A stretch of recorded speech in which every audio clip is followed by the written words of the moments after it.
Sa kaugnay pa rin na balita, hinigpitan pa ng Philippine National Police ang pagbabantay kay Janet Lim Napoles sa Fort Santo Domingo sa Taguig. Bukod sa lalagyan ng CCTV ang ilang bahagi ng detention cell nito, ilang tao lang din ang maaaring bumisita sa nasabing negosyante. Narito naman ang report ni Dennis Cortez. Bantay sarado sa otoridad ang Fort Santo Domingo sa Santa Rosa, Laguna, kung saan inilipat ang negosyanteng utak umano sa multi-billion pork barrel scam na si Janet Lim Napoles. Sa bukanan pa lang nakaposte agad ang Special Action Force ng balot ng rehas ang bawat bintana at napalilibutan ng barbed wire ang buong detention facility. Lalagyan din ng CCTV ang kulungan upang mamonitor ang kilos ng sospek.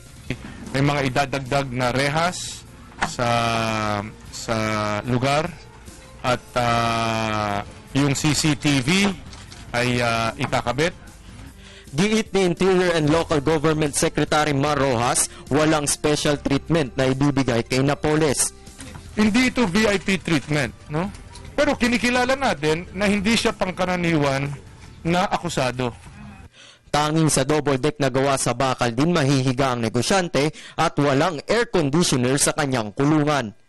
Ayon pa sa PNP, mahigpit na ipaiiral ang patakaran tulad sa BJMP kung saan tanging pamilya at abogado lang ang maaaring bumisita sa loob ng piitan.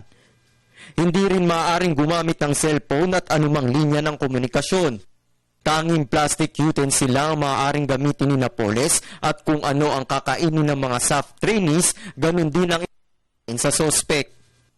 24 oras namang nakabantay ang otoridad sa kulungan kasama ng ilang doktor at nurse na nakadestino sa loob ng kampo sakaling kailanganin ng atensyong medikal ni Napoles. Sa ngayon, nasa mahigit 300 SAF personnel ang nasa loob ng kampo upang matiyak ang seguridad sa lugar. Para sa Telebisyon ng Bayan, Dennis Cortez.